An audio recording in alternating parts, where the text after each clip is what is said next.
Hey Raghunath, tell everyone about our Patreon community. Sure, Kaustubha. The Wisdom of the Sages Patreon community is an incredible online yoga resource. If you like the type of yoga wisdom and culture we share on the show, then our Patreon community is a great next step. This is a listener-supported podcast, and any level of sponsorship will unlock a wide range of live and archived classes, talks, and even workshops. Raghunath teaches, I teach, and we have a host of other excellent teachers on topics ranging from yoga philosophy, asana classes, storytelling, Ayurveda, kirtan, cooking, meditation, and a lot more.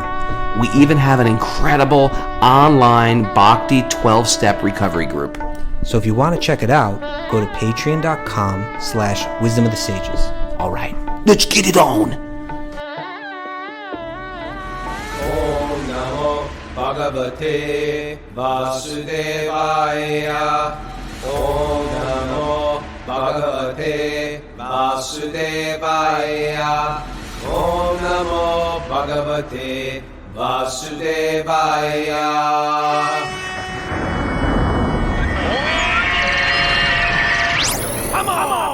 Live from Ashram in Cali, Colombia.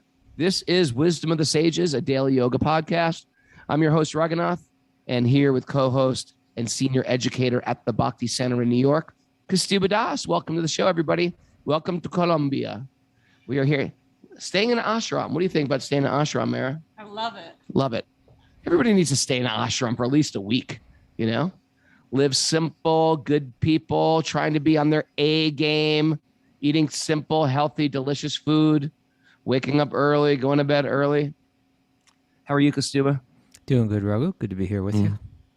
Now, if you're listening to this on Facebook Live, this is our yoga philosophy podcast studying the Bhakti literature of ancient India.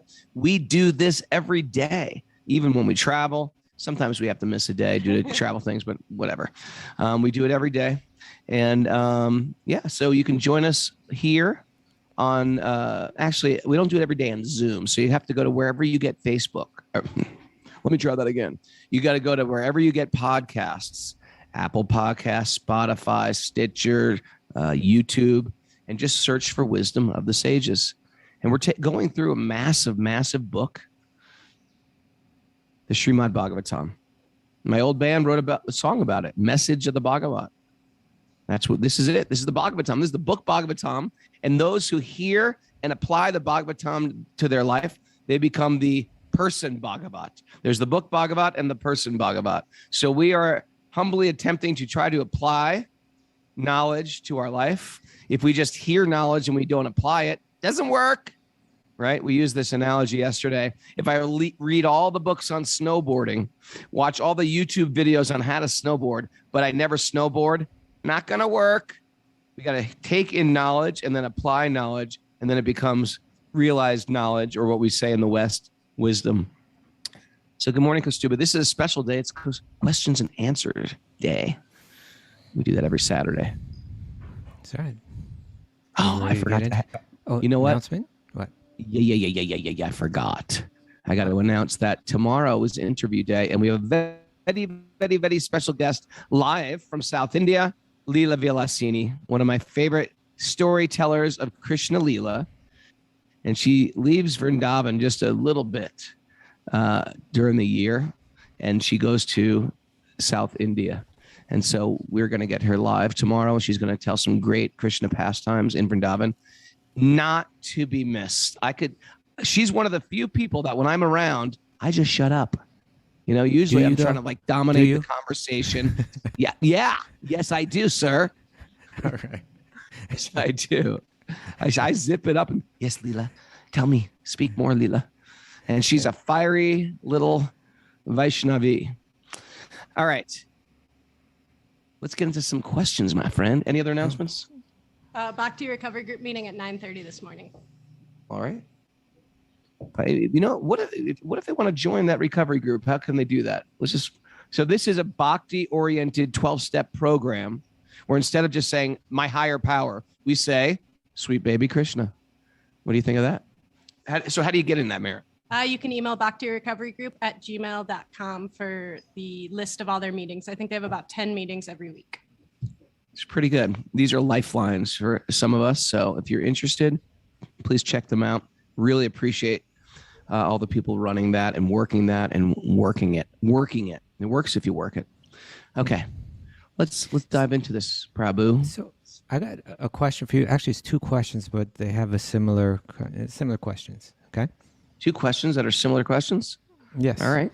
Hit me. And they have to do with like death and the punishments after death. Because we were reading from Bhagavad-gita, like, was it last week?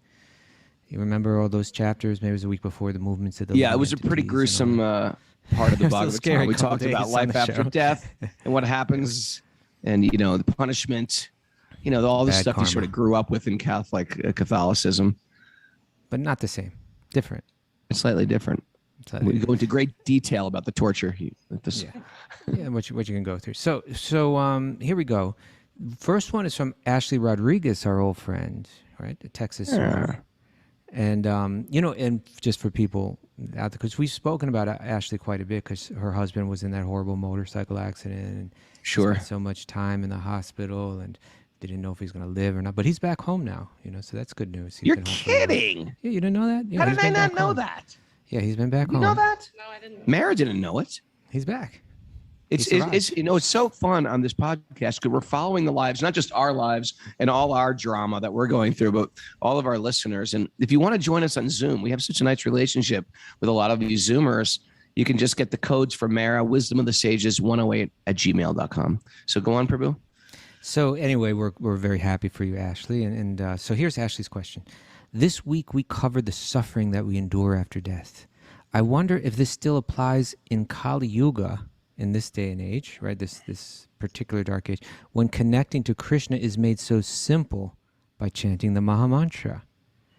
Is being liberated at death the only way to avoid this suffering? I assume that the amount of suffering is based on karma.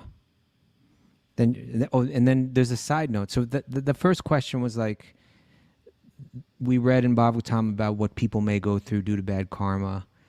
Is that different in the Kali Yuga? Or is there another way to avoid it? And we're going to get back. She has a side note here that you're going to like, Raghu. Ready? She says, on another note, and this refers to I believe, our past life memory episode. But she says, on another note, our 4-year-old has multiple times said to her, I don't want to be alone in the dark in your belly again, for no reason, out of nowhere. He sometimes seems as if he remembers it. Because that was also described in Bhagavatam, right? Life in the womb. Up till age 4, they have some children will have these memories of previous lives, or some children will have the memories of being in the womb. Life in the womb. Right. So it's interesting. So randomly, some kids will blurt out something about their last life, talk about a different parent, a different child, talk about an explicit situation that they couldn't know about. Oh, right. We went into this whole thing about 9/11. They were 9/11 children, like talking about the towers falling and the plane. Unbelievable stuff a 3-year-old couldn't know. Okay. Thanks for leading me on this little detour, Kaustubha. You didn't have to run wild with it, but let's get back to the. Now this question is related to Ashley's. It's from Vishnu Priya Devi Dasi. Okay. And she writes, I've been listening to your recent episodes about the harsh afterlife cleansing, and you mentioned about the Yamadutas who take us to Yamaraj. That's Yamaraj is kind of the judge, and the Yamadutas are his servants, and they're horrible, fearsome creatures. Sure. However, I heard that wearing Tulsi beads at death, if you're wearing Tulsi beads at death, the Yamadutas will not take you, or that they cannot even touch your soul. If so, and you skip the underworld road of punishment, what happens to you? You just skip Yamaraj's visit and go to the next planet dimension or back to Earth? Also, if one is not interested in other higher planets and wants to be with and serve Krishna in Vaikuntha or Krishna Loka, does Bhakti Yoga burn or erase karma to make it possible? If not, and one has to repeat life on Earth again, will a devotee be guaranteed to become a devotee again in the next life at least? All right, so there's a series of questions. Many questions going on in these questions. Yeah, there was a lot of stuff about, in this age. Why don't I just blurt out something? Okay, you go for it. Yeah. Why don't I blurt out something and you can correct me and say, okay, what about this part? What about this part? What about this part? If you missed something, I'll bring it up. Anyway, they're great questions. And I'm not all knowing. All I can do is refer to what the previous masters have said and how the Bhagavatam explains this and my best interpretation of it. First of all, we have to understand the concept of suffering. First of all, most people are in so much Maya, we don't even understand that we're suffering. That's the power of illusion. The famous story is of the great king of the heavens, Indra, who was cursed to be born a pig. Now, pigs, especially in India, they sit in the filth and they eat the filth. And all the demigods were humiliated, thinking, this is our leader, this is our king. We've got to talk to him. We've got to say, oh, Indra. And they all appeared. We've got to talk to him. We got to talk to Indra. We're like, Indra, they had an intervention. Yeah. They said, Indra, listen, man. He's sitting in a gutter, right? Like in a gutter eating filth and swine, filth and excrement. And all the demigods appeared very beautifully well dressed. And they said, oh, Indra, you have a very beautiful planet back in the celestial realm. Look what you're doing. You're covered in filth. This is disgusting. It hurts us to see you like this. And he looked at them like bewildered. He goes, what are you talking about? This is great. I've got my pig girlfriend over here. I didn't I pointed to Mara. I didn't mean that, Mara. I got my pig girlfriend over here. Okay, bring it back, over here. I got some little piglets over here, and look at all this great food I got. And look at my great house. Hare Krishna. I'm gonna get one of those. We do those Command Z undo. But it's like the equivalent for when devotees do a Command Z. They go Hare Krishna. That means undo what I just said. Hare Krishna. So basically, he couldn't see his own condition. And we've experienced that in our own life sometimes. Sometimes you have a brother, a sister, a good friend, a spouse that is deeply entrenched in drugs, alcohol, and all the people that love them get around. They have an intervention and say, hey, you got to pull it together. You're ruining your life. You're going to ruin your family. But they think, what? I'm not an alcoholic. I'm not addicted to drugs. It's fine. I'm fine. I'm great. That's the power of illusion. Illusion is so strong that you think the most abominable situation is quite fine. And unless you get a little love and mercy that can give you a glimpse out of it, right? And we've seen people like this in our life. They stay in this addictive state for a lifetime until it kills them. Now, so the devotee, when I say the devotee, I mean those on a spiritual path. They train themselves not just to take care of themselves. That's first and foremost, but we have to extend our hand. And so in we're trying to save ourselves. And part of, and the 12-step program is like this. We're going to hold big principle here. There's a question coming, man. There's an answer coming. We need an answer. You got an answer. There's an extension of a hand, and part of our recovery into our spiritual life, extending our hand and extending our love. So there is some lessons we have to learn. And a lot of times the people who go through recovery and and a lot of people get into bhakti or on a spiritual path, they've hit a bottom and they're recovering. This is part of the answer, Kaustubha. This is the very fleshed out version. Very fleshed out. So it's important to do the time and to learn lessons. And that's what we're doing. We talk about, Yamaraj is going to punish you and things like that. What it's really doing is rectifying us. And it's rectifying us so we become qualified in our behavior, in our thoughts, in our deeds to move on to the next realm. That's all. We're doing time here. So what's the question? Well, one question was, so, again, the Bhagavatam is describing, not for everyone, but for some people, there are some quote-unquote hellish types of suffering, some really hard reactions to your actions that you have to go through after death. So Ashley was asking, One, is that changed in any way in the Kali Yuga where advancing oneself very spiritually is simple. made simple by chanting the Maha Mantra? Okay, let's go there very quickly, very simply. Chanting the Maha Mantra is a very direct way of focusing your meditation on divinity. There's other ways as well. You could have visions of divinity in your mind. And we train ourselves to do that as well. That's why we have a deity. That's why there's paintings and pictures of Krishna, Radha Krishna, Sita and Ram. We're training our mind. We're putting in different thoughts in our mind. Meditation's about not just emptying your mind, but putting in divine visions in your mind so that at any moment I can close my eyes and I have that vision and I can be almost removed from the external world. Because eventually there is an internal life that I have to cultivate. So yeah, the Maha Mantra makes it simple. It's the fast track, right? It's like when you do Chutes and Ladders, that game. It's the ladder that helps you jump over layers of sludge that to work through. So it's the Maha Mantra, but it's also service. Sometimes in the way of doing service for Krishna, that's also a way of liberating ourselves. In my own life, I think, you know what? I want to die serving. I want to die. I want to engage my life 24/7 in serving. And if I die serving, fine. What a noble death. I think like that. Just like in the story of the Ramayan, Jatayu died serving Ram. And even though he died, he didn't lose. He was sad that he didn't take care of Ram. He couldn't protect Sita. And Ram embraced him and said, no, you had the perfect life. So we can die serving as well, or chanting. Okay.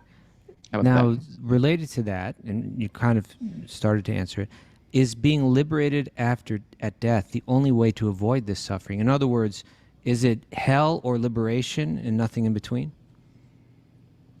Is it hell or liberation or nothing in between? Well, the thing is, even if you take birth, again, in a good family, an aristocratic family, in a well-to-do silver spoon, there's still pain in the material world. We're just oblivious to it. And you can use that extreme example of a drug addict. He doesn't realize he's suffering, or an alcoholic. They don't even realize they're suffering. We're just in so much illusion. We think, yeah, the material world is great, but we have nothing to juxtapose it against. Well, so we're juxtaposing it against like Yamaraj and the Yamadutas and all of that. Can you avoid the Yamaraj that? and Yamadutas, there is some extreme stuff we have to go through you know what, Kaustubha? Yeah. It can sound like fantasy time when you talk about, oh, you got to take birth on a hellish planet and do some time there. So I know, but I'm saying even then, I don't like to look at it like that, because even then it's like being on Earth. There's hell on Earth. People have lived hell on Earth. And so you do that time, but to the degree you develop your bhakti, you'll be able to deal with it much better. So, but you might not have to go through that, correct? In other words, if you've cultivated good karma, you may not liberate yourself. You may come back to enjoy the results of your good actions and avoid going to Yamaraj. Sure. Correct? But Okay. truthfully, but even in a person who's enjoying the fruits of their good action, they're pain. Like Indra. Once we're embodied, there's pain.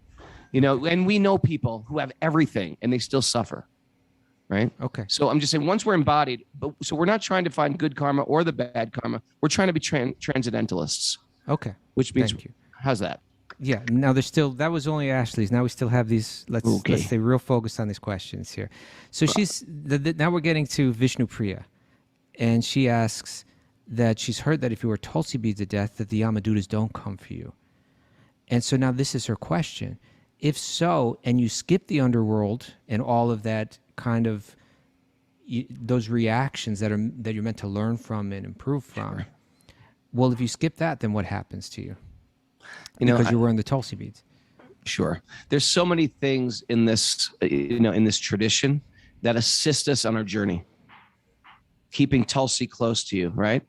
Mm-hmm. Having an altar, having pictures, transcendental pictures, eating sacred food, associating great souls, being part of kirtans, serving other people. There's so many things that will help us. We can't beat the system. We should try to understand that. Like, well, I can do whatever I want because I'm wearing Tulsi beads. We can't do stuff like that.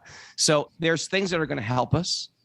And I don't know what's going to happen. And we only see a slight fraction of our existence. My existence as Raghunath is a very thin slice of a massive pie of my eternal existence. So I don't know truthfully what's going to happen, but everything's fair. Everything's fair. Yeah, everything is fair. Everything will work out. And all these things that we use, be it Tulsi or meditation or mantras or prasad, they're all going to assist us in a very, very positive way on our spiritual journey. How about that? And next question. Also, if one is not interested in the higher planets where you enjoy the results of your good karma and wants to be with and serve Krishna in the spiritual realm, does bhakti burn or erase karma to make it possible? Yeah. Okay. Bhakti is the that's what we need to know. heck yeah. Bhakti That's what it's burns all that. about, right? Yeah, Bhakti karma burns to that burn. karma right through. They compare it to unplugging a fan, right? When you have a fan spinning and you unplug it, it's still spinning, but it's just going slower and slower and slower. Our karma is getting more and more reduced on our spiritual path. They say that when a person practicing bhakti gets some accident or injury, it should have been extremely worse off, but we get some minimal karma. Why? Because we're still in the system. We're still in the matrix. We're not maybe 24 hours thinking of in meditation, in samadhi all the time, but we're in practice. Okay. So in that practice, you get some reaction. That's normal. Then we get to a stage, and there is a stage where we're actually not of this world anymore, even though embodied. And then we see something will happen to the material body. Maybe, sometimes a great soul can get hit by a car or die a peculiar, maybe what we would consider inauspicious death. It's not inauspicious. Krishna is taking them, and that's how we look at it. And Krishna is entering their mind at the time of death. There's not, like to think of death for a holy person to be very romantic, he leaves his body, he's sitting there in meditation, just leaves. But sometimes death appears tragic in our eyes. But for a great soul, there is no tragic, because life is no longer tragic. Life is auspicious when we get to that point, when the body actually, all of your actions become spiritualized. And that's called being in this world, but not of this world. And that's spoken about in traditions all over the world. The answer to that question was yes. Bhakti will burn or erase your karma. Okay. Thank you. And the final Senior Cliff Notes. You condense everything into the sutra. That's how you could... that was the answer. Is the relevant part. Now for the last one. Yes. Sir. What if you're a devotee? You want to transcend this material world, both good and bad karma, both hell and heaven and everything in between, but you don't make it. You haven't completed your practice. And you have to take birth here again. Will a devotee be guaranteed to become a devotee again in the next life? There's strong evidence that yes, you'll be on a spiritual path. The strongest evidence is of the Bhagavad-gita, speaks about those who are getting very advanced in their spiritual practice. They take birth in a family of people practicing spiritual life, and they get fed spiritual life from childhood. Sometimes they do get, if they have a taste for bhakti, and not just for like, hey, this is fun. Hey, these people are nice. But if they have a taste for bhakti, then they'll pick up where they left. And sometimes they have to go through 10 years, 20 years. But I meet people, I think we're just talking about Baba Grahi, who's here with us right now. He gets into bhakti at 13 years old. But he was just not from, I'm just making this up because I don't know his whole story, but there are people we know that get into bhakti at a very young age, or this makes 100% sense to me, 100% sense to me. And there's some people, it doesn't matter how old they are, how intelligent they are. It's just, this doesn't make sense. I don't believe this is crazy. It has nothing to do with their education, how smart they are, if they're not so smart, if they're very wealthy. It has just something to do with some sukriti or some piety within their heart that says yes. And they get into it at a very young age, or they never get into it at all, or they get into their midlife.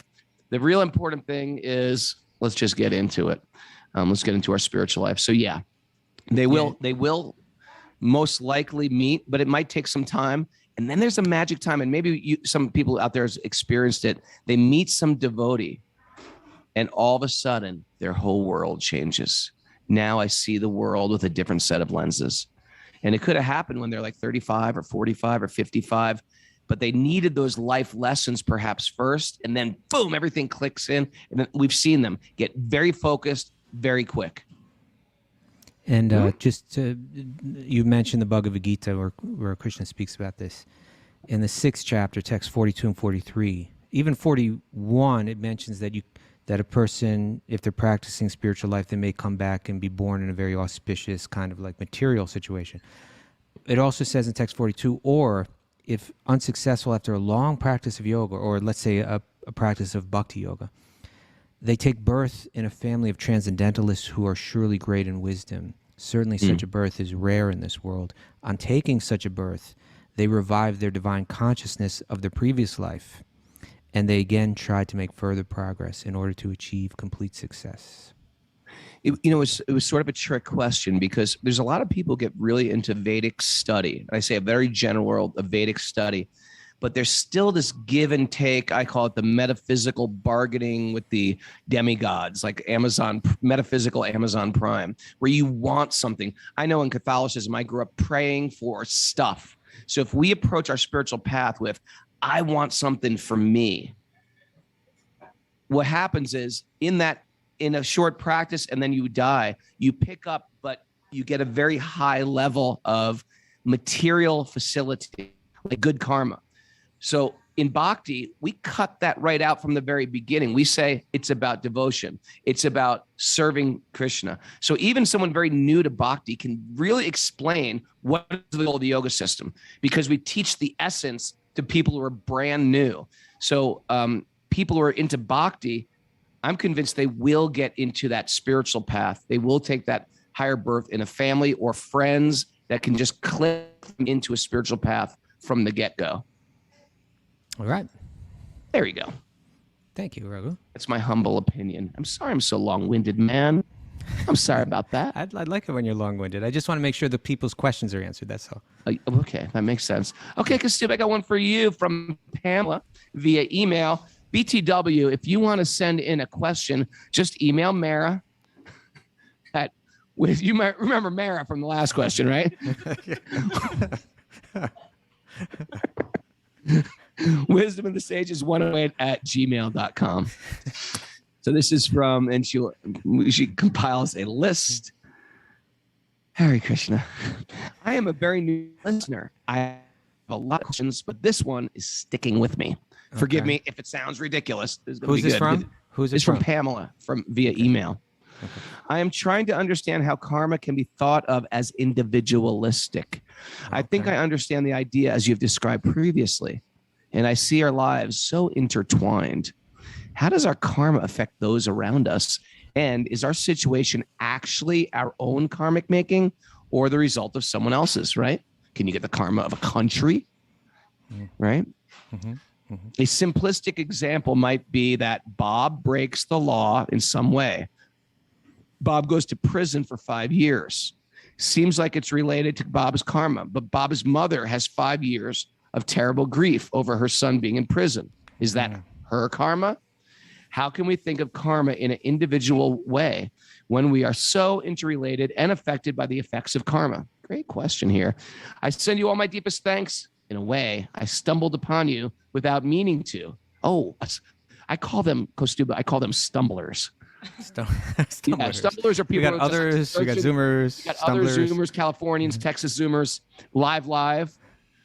But the stumblers are those who are like just searching through podcasts, and they're just like, oh, this sounds interesting. I stumbled upon you without meaning to, and in a short time, I've been listening, and I feel a positive shift that I didn't realize I needed. Thank you so much, Stumbler Pamela. Okay. All right, Pamela, great question. So just to summarize, the question is asking, like, is all of our experience in life and what's coming at us our karma? Did I earn it myself, or am I getting someone else's karma coming at me? Because, and she gave a very good analogy there where she said, if you take one person and due to his misbehavior, he has to suffer and go to prison, that's the result of his own karma. But his mother loves him so much, she's suffering because did she do something to deserve that suffering that's coming her way? Is it that a lot of what's coming at us is just arbitrary and not kind of regulated strictly under a law of karma. And I get it. It seems very complex. And actually, well, first I'm going to read a verse from the Brahma Samhita. And it's at least part of a verse. And that verse is, I adore the primeval Lord Govinda. I adore Krishna, who impartially ordains for every living being, the due enjoyment of the fruits of one's activities, their karma, their reactions. For all of those who walk in the path of karma, all of those who are performing actions in this world, in accordance with the chain of their previously performed works, no less in the case of the tiny insect that bears the name of Indragopa than that of Indra, the king of the Devas. So it's saying from the bottom to the top, right? Everybody's receiving the reactions to their own work. But isn't it complex, right? It's almost like a Rubik's Cube. You know, like, you ever do Rubik's Cube, Raghu? Yeah, I can't do them. Do you I can't even do one side. You know how some people are like, I'm pretty good. I got one side. I can't even do one side. Well, that's the thing about the Rubik's Cube is like it's a cube with where each side has a different. There's 9 little squares on each side of the cube, and you can shift them and twist them. And the goal of the puzzle is to get every side just that one color. But the thing is, you work hard to just get one side all one color. But then when you start to make the next move, it affects that. Right, so like, how do you? It's so complex to get them all to line up in just the right time. You know, just to line up harmoniously. And so when we look at this world, in a sense, it's like the most complex, you know, almost inconceivably complex Rubik's Cube, where I'm moving through this world, I'm performing certain activities, and I'm going to get reactions. But so many people are connected to me and related to me. And my reactions seem to be affecting them. Did they earn it? Well, they did, but it's just the complexity of the thing has brought it all together perfectly. Now, how is that possible? The way that Bhagavad-gita is going to say that that's possible is the Paramatma, right? Is that Krishna. Here it says Lord Govinda impartially ordains this karma, but he doesn't do it directly, because Lord Govinda, sweet baby Krishna, he's just enjoying life in the spiritual realm. Right? But he expands as the Paramatma. He expands as Lord Vishnu within the heart of every living being and within every atom. And it's that Paramatma that, you know, Bhagavad-gita is going to say is the transcendental enjoyer, who is the Lord, the supreme proprietor, and that he exists within every atom and within every living being as the overseer and the permitter. That's the Paramatma, right? It's the Paramatma is the one that's ordaining everyone's due karma, everyone's due reactions. And that Paramatma is within my heart, your heart, Bob's mother's heart, Raghunath's heart, everybody's heart, calculating everything and arranging everything. Now, it may just seem, well, it's just too complex. But, right, you know, for some people, like for me and Raghunath, a Rubik's Cube is too complex, right? But for Lord, you know, the depth of Lord Vishnu's, part of what we read in Bhagavatam is to help us understand that there's nothing too complex, right? For one way that's one very beautiful pastime, very fascinating pastime, in the 10th canto of Bhagavatam, to help us to understand how inconceivably aware and how inconceivably powerful sweet baby Krishna is when Lord Brahma challenges him, right? Because like Lord Brahma, his intellect is inconceivable to us, right? He's the creator of the entire material realm. What that man has to engage and foresee and balance and design and engineer is, you know, scientists can't even understand like one human body. What to speak of all the species, what to speak of all the planets and all the solar systems and all the universes. You know, it's inconceivable what Brahma knows and understands and can manipulate. But for him, sweet baby Krishna is inconceivable. And he expresses in his unbelievably beautiful prayers in the 14th chapter of the 10th of the 10th canto. I'll just read 2 verses that he says. Because in this, what he had done, he challenged Krishna. He took all of his friends and all of his calves from him. And then he went back, and all the calves and all the cows and all the boys were there, perfectly replicated in such minute, incredibly microscopic detail that it just blew Brahma's mind. He didn't understand how this had happened. And then when he did understand, then Krishna showed like all of those calves and all those boys, they transformed into forms of Lord Vishnu. And then Lord Brahma was like, oh man, okay. He is Lord Vishnu. He just did the whole thing. Whoa. Fooled again. Yeah, and he was just like, forgive me. I made a big mistake. I didn't understand who you were. I thought you were a little beautiful little boy that was grabbing all the attention. You are Lord Vishnu himself, and your potencies are inconceivable to me. I can't even understand how you just did that. So he says, what am I, Lord Brahma is saying? A small creature measuring 7 spans of my own hand. I'm enclosed in a pot-like universe composed of material nature, the total material energy, false ego, ether, air, water, and earth. And what is your glory? What is your glory? Unlimited universes pass through the pores of your body, just as particles of dust pass through the openings of a screen window. There are people who say, I know everything about Krishna. Let them think that way. As far as I'm concerned, I do not wish to speak very much about this matter. Oh my Lord, let me see if I've lost this verse here. Oh my Lord, let me say this much. As far as your opulences are concerned, they're all beyond the reach of my mind, body, and words. So that everyone gets the exact karma that they're meant to receive is the Rubik's Cube that Sri Krishna, in his expansions Paramama, can solve that puzzle or solve that Rubik's Cube effortlessly.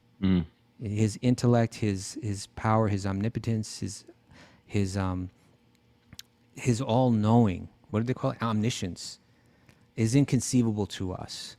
But for him, it's child's play. And just to throw one last detail on this question, and you were even talking about this, Raghunath, like, can we get the karma of a country? Is everything that I'm getting something that I've created myself, or how does it all play out?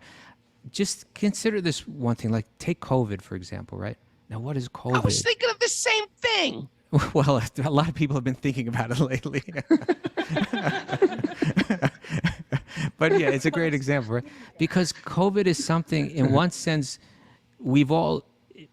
collectively we've contributed to it coming at us, right? It Have really, we? Oh yeah. I mean, you see, it's kind of it's very complex, right? But like, here comes the COVID squirrel. We've elected leaders who make decisions that bring about reactions, you know. But, that's what you're saying. I get it. Yeah. So yeah, in one sense. So you know, I feel that the connection is very clear, that the reason why we are suffering in the way that we are is because of the way that we treat animals, right? It's a reaction, right? But everybody, and practically, not everyone, but practically everyone on the globe is experiencing a reaction due to this virus, right? In one way or another. Some people have lost their lives, but for everyone it's different. That's my point. Everyone's feeling this COVID, some effect of it, but everybody's experiencing it differently according to their own karma. Some people have died from it. Some people have lost loved ones from it. Some people have spent time in the hospital from it. Some people have almost moved around, had their jobs changed from it. Some people have had very little effect from it. Some people have very much effect from it. So it's coming at all of us, but according to our previous actions, we're all experiencing it differently. So the complexity of all of that, the challenge of balancing it all out, it seems impossible, but from our perspective, it seems impossible. But from another perspective, it's absolutely no problem at all, and that is Sri Krishna. Okay, all right. We can't how are we supposed to figure out karma? We can't even figure out, like, how our body works. And like, that's like we learn more and more about the body, and we change our ideas of what is healthy food. We change that every few years. What is a good way to heal the body?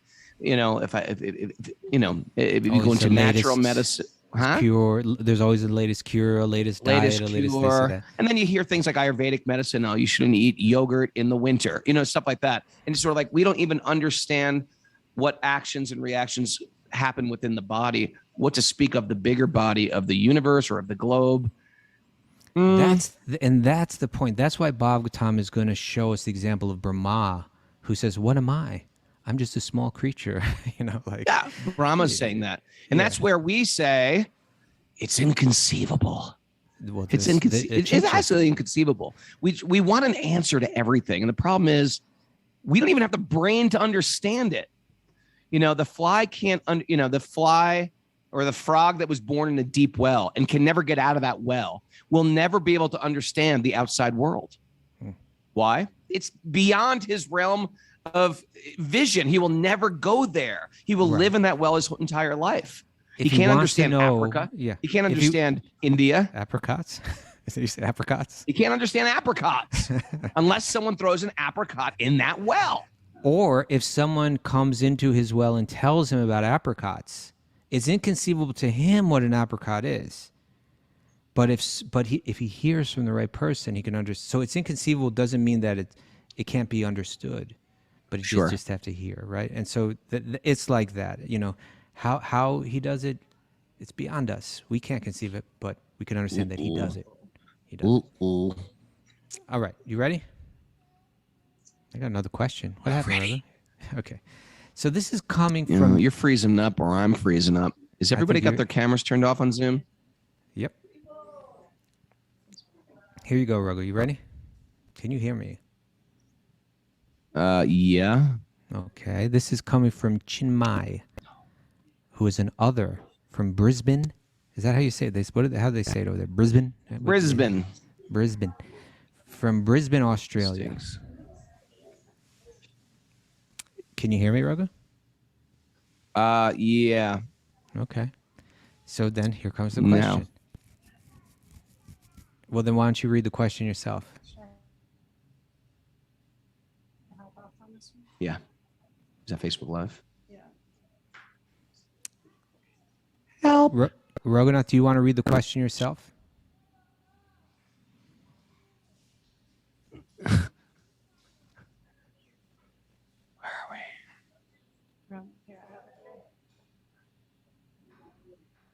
How are we doing now? Okay. All right. You want me to read my own question? I'm saying if you can hear me, I'll read it. But if I'm cutting out... Okay, now I can hear you. We turned off Facebook Live. Okay. Sorry, so here Facebook. We go. Firstly, I just wanted to offer my most sincere gratitude to both of you for attracting me to daily hearing of the study of Srimad Bhagavatam. Well, thank you for saying that, Chinmay. It has clarified my understanding of Bhakti-yoga and allowed me to dedicate my spiritual efforts to this path. You ready for the question? Does everybody have their Wi-Fi turned off on their phones? Airplane mode. Can you hear me now, Raghunath? Yes.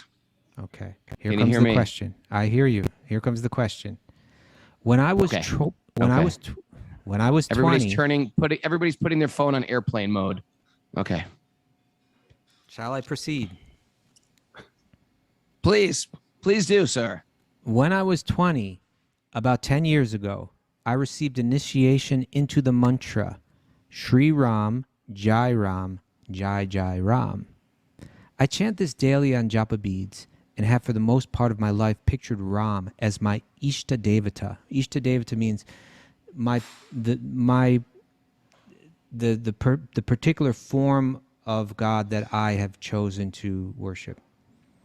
However, through the process of studying Srimad Bhagavatam and hearing Mahabharata in the last year, I can't help but feel the hook of Krishna's love in my heart.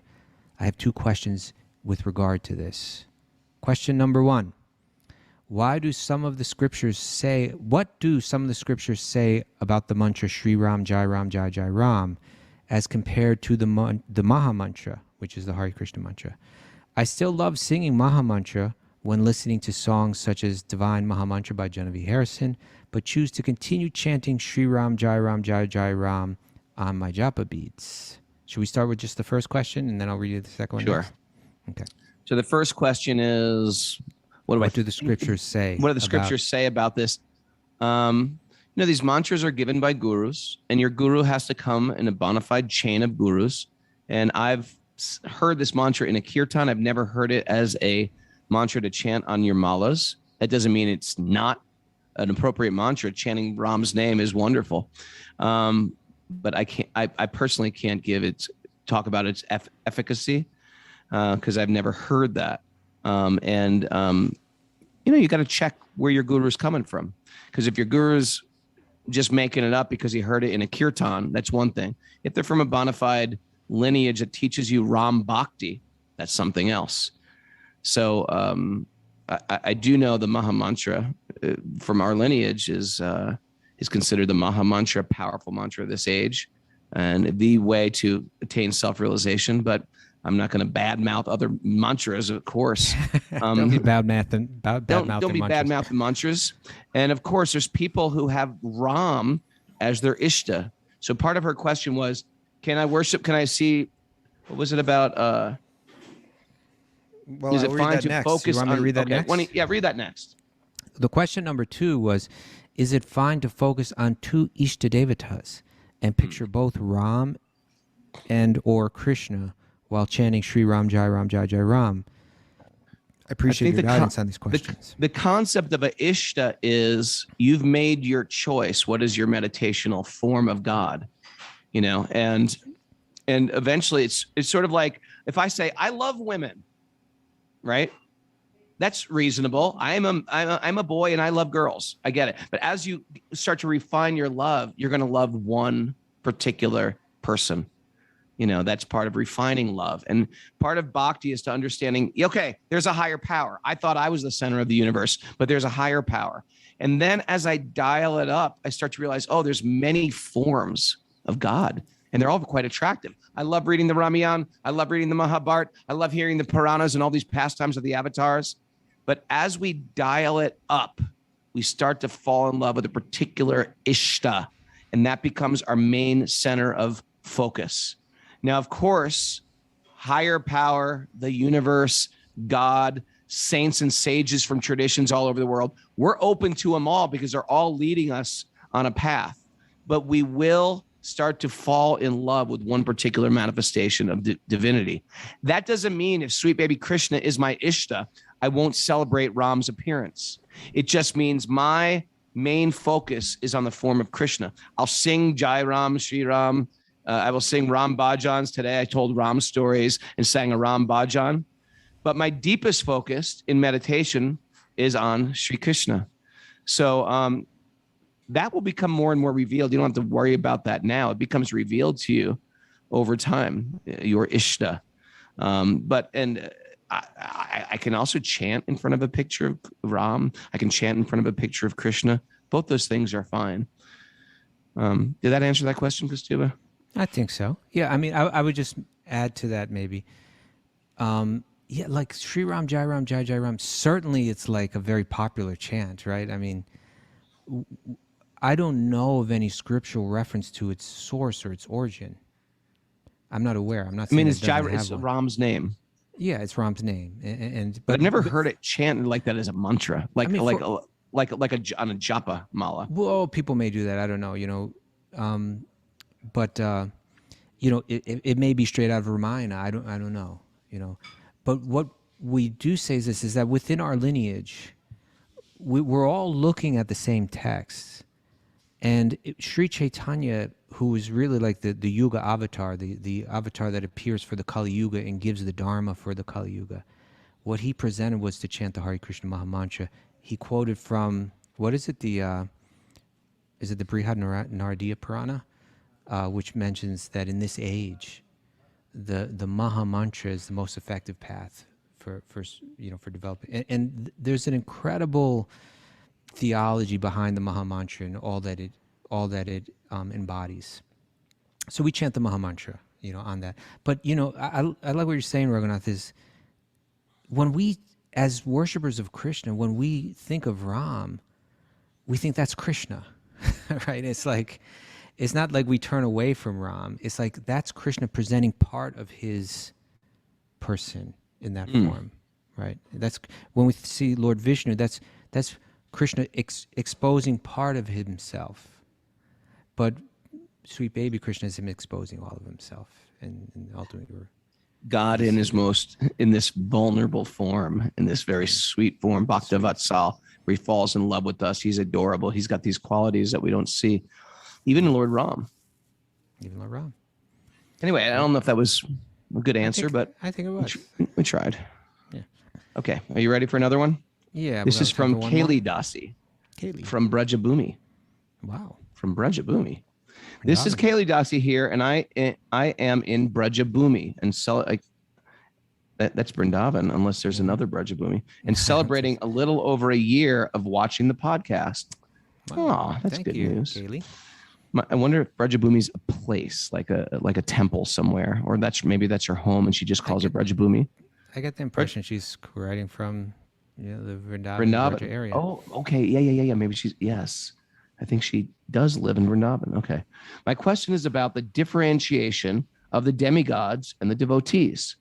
Thursday, the verse purport to 4:3:3 talked about how Lord Vishnu wants his followers to be satisfied first. Daksha understood that if one satisfies Vishnu, it is not necessary to satisfy his followers. Prabhupada says in the purport, but it is not the process. Lord Krishna says, Mat Bhakta Puja Vyadika. The worship of my devotees is better than the worship of me.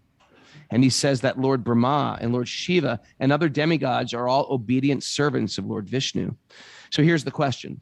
How does one understand that demigod worship is less intelligent, not recommended, and generally denounced if they are Vishnu devotees? Yes, we always respect them, but how exactly do we know when to worship? How do we know when to worship which follower? The two ideas are not computing in my dull head. As in, one, worship my devotee because it's better than worshiping me, Vishnu. And two, respect but don't worship the demigods, who is obedient servant devotee. Does it mean not all devotees are demigods and vice versa? Not all demigods are devotees? Confusing. But it's funny. I never thought about it until now. And now it's come up to confound me. I have implicit faith, but not complete comprehension. Oh, that's a nice way to put it. Implicit faith. But our comprehension will help our faith as well. So These are good questions. Thanks very much for your show. Hari Bol. P.S. A little other question is this. Why didn't Daksha even bat an eye when Lord Brahma also did not stand up when Shiva didn't stand up? Okay. So let's deal with referring to the stories that we've been reading this week. Yeah, let's do that PS first because it's just quick. We've been reading this passage from Srimad Bhagavatam where this very important figure, Daksha, walks into a public assembly. Everybody shows him respect by rising and receiving him, except two people. One was Lord Brahma, one was Lord Shiva. And he became very upset that Lord Shiva didn't get up. And her question is, well, why didn't he care that Lord Brahma didn't get up? The reason for that is because he saw Brahma as his superior, as his father, right? And whereas he saw Lord Shiva as his son-in-law. So it was like an external consideration, He got it, like I'm the servant of Brahma, but everybody else here better get up when I walk in the room. So it was like that. But now getting back to Kaylee's main question, which was, it seems that there's something contradictory going on here. On one hand, we hear that the devas, the demigods, these universal figureheads that have important roles in the maintenance of the universe, that they are all servants of Krishna. Okay. We also hear that Krishna doesn't become pleased when you try to serve him directly. He actually becomes far more pleased when you try to serve his servants. So one should serve the servants of Krishna, and the demigods are the servants of Krishna. Okay, that all adds up so far. But then this confusing part is that we also hear that the worship of the demigods is less intelligent, is not recommended, is great generally question. denounced, right? Okay. So let's go to the Bhagavad-gita. In the 7th chapter, beginning from text 20, there's this often quoted verse, Kamais tais ter hrityagana prapadyante nyadevata, which means Kamais tais ter, having various desires, hrityagana, one becomes deprived of their knowledge, and prapadyante nyadevata, and one surrenders unto the demigods. So the idea is that generally, you see, there are two conceptions of who the demigods are. Even within like the broader, you could say Hinduism or Vedanta, right? So some people conceive of the demigods as they're all God in different forms, and you can pick anyone that you want, and that becomes your quote-unquote Ishta Devata, right? And it doesn't matter because they're all the same one energy. Actually, even their forms are illusory, and you worship them to elevate your consciousness. Then you realize that they don't exist, I don't exist, we're all just one energy, we merge into that one energy, and any kind of conception of individuality was illusion all along. That's not what we believe. That's not what we believe. And that's not what the Bhagavad-gita teaches. Yeah. Clearly, right? The Bhagavad-gita teaches that there's one source of everything, there's one root of all existence, and that's Sri Krishna. And he expands and manifests, and he, in so many different ways, he even expands his energy as us. Like, I am the energy of God. I come from him like the ray of the sun comes from the sun. But I'm granted individuality that's eternal, right? That I'll always, and that same can be said for the Devas. Same could be said for Lord Brahma and Lord Shiva, and so on. They are individuals. But Brahma and Shiva are these within, within all these different categories, certain beings, due to their qualification, rise to very high positions. Lord Brahma is in a very high position. In this universal, in the whole universal hierarchy, Playing field. Yeah, the whole playing field. He's someone that's way more qualified. Like, I can't step onto the NFL football field and say, well, I want to be the quarterback. Well, you can't, because you're not good enough, because you haven't earned it, because you don't have that ability, right? He's got that ability, right? And so on one level, you see, the reason why in that first conception of the demigods, they're all God, people generally approach them for the things of this world. They approach them for money, wealth. They approach them for the birth of a healthy child. They approach them for rain for their crops. They approach them for long life and longevity and so on. Krishna's saying that that's less intelligent. And he's going to go on to say that actually the demigods may grant that, but I'm the one behind it all along, right? Like, they can only grant it because I'm the root of everything, and I empower them to grant those desires. So he's saying that he'll say in text 23, people of small intelligence worship the demigods, and their fruits are limited and temporary. Those who worship the demigods go to the planets of demigods, but my devotees ultimately reach my supreme planet. So what we have here is the common idea of demigod worship is that I worship one of these forms to get the things of this world, or I worship, say, Lord Shiva to transcend the suffering of this world and find moksha. That's saying that's Bhagavad-gita, Krishna in Bhagavad-gita saying that that's a less intelligent approach. He's saying even when they worship those devas, they're worshiping me, but it's a vidi purvakam. It's without a complete understanding of what's going on. Yeah, I just want to butt in. This isn't Kaustubha teaching his particular sex view. Sex view. It's not that. His sex view on the Bhagavad-gita. It is an objective teaching of the Gita. That's the point. And all you really have to do is really study the Gita. Krishna is saying it very clearly, very lucidly. Krishna is presenting what demigod worship is and what worship of Vishnu is. Please continue. Okay, thank you. Now, to add just a little bit of nuance to this conversation, Brahma, Indra, Surya, etc. Indra is the god of rain, right? Brahma is the universal creator. You know, you have Chandra, the god of the moon, and so on and so forth. There are all these devas, Saraswati, the goddess. But this is real important to understand. These are positions that individuals take, right? Like there's Indra, but then that Indra will have a particular name because it's just like the president or the head of the whatever department in the city. The post remains, different individuals take those posts, right? Now, so now I'm going to try to get directly to the question. Krishna is saying, don't worship these post holders to get the things of this world.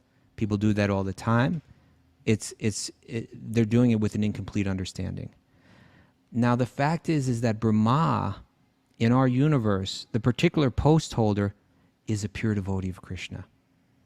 So if you worship him and honor him, not as the post holder who grants you things, but as the devotee of Krishna, who through my connecting with him can grant me love of Krishna, that's a whole different thing.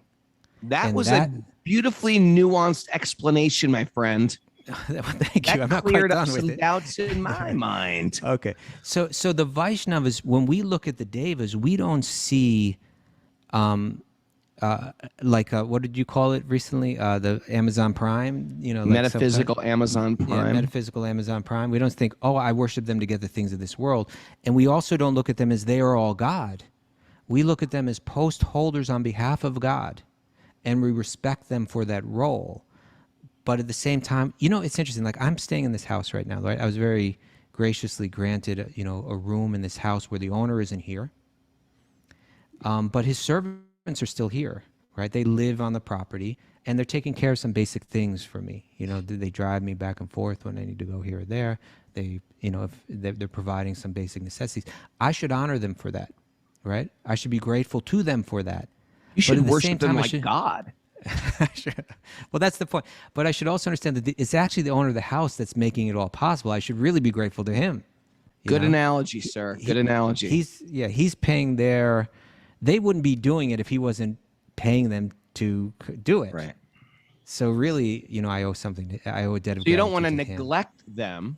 You want to appreciate them, but you don't. You want to see them in position of what they're doing. And you just summed it all up right there, Raga. And you know, you did. That was a great analogy. You. Okay. It's all about. So there we go. The... So I hope that's been helpful, Kaylee. And that's that. I think we're out of time, Raga. We're over time. We're out of time, my friend. And thanks. And get ready, everybody. This Wisdom of the Sages retreat. When does it kick off? The 13th? Yeah. It kicks off on the 13th. You're going to start seeing a lot of people here live in the room. We got a big live group here today, if you can see. Hands up, everybody. Woo! Thanks for joining us, and we are grateful for this live Zoom group. If you want to join Zoom, email Mara, wisdomofthesages108@gmail.com. Thanks, Brady, for joining us live on Zoom. It's great to see your faces. We had to freeze everybody today because our internet connection is weak here in Colombia, but we're going to be here for till the first week of February. So we're looking forward to everyone. Remember, next week is my birthday week, everybody. You know where to send the presents. And we're going to take a little mini vacation within our vacation and go to the beach. And hopefully there'll be an internet connection. But thanks everybody for joining us. Remember, you want to send those questions and do it. And if you like what we're doing, you can support us at patreon.com/wisdom of the sages. We are a community-sponsored podcast. That means we exist by the contributions of our followers. So if you're getting something out of this, you can make a pledge, you can up your pledge, or you can encourage your friends to do it. And if you have friends on a spiritual path looking for some truth, give them the Bhagavad-gita. Give them the gift of the Bhagavad-gita. It could really change their life. So many people have come saying, my friend turned me on to this. So thanks to all the people. Welcome all the people, or thanks to all the people that have written in questions. Write in some questions, and also go to Apple Podcast. Everybody do this right now. Go to Apple Podcast. Give us a 5-star review. Tell us your story. Tell us how you got here, or give us a little review. Now it's time to dance and sing and eat breakfast. Look at these guys. They're not dancing. They're just eating.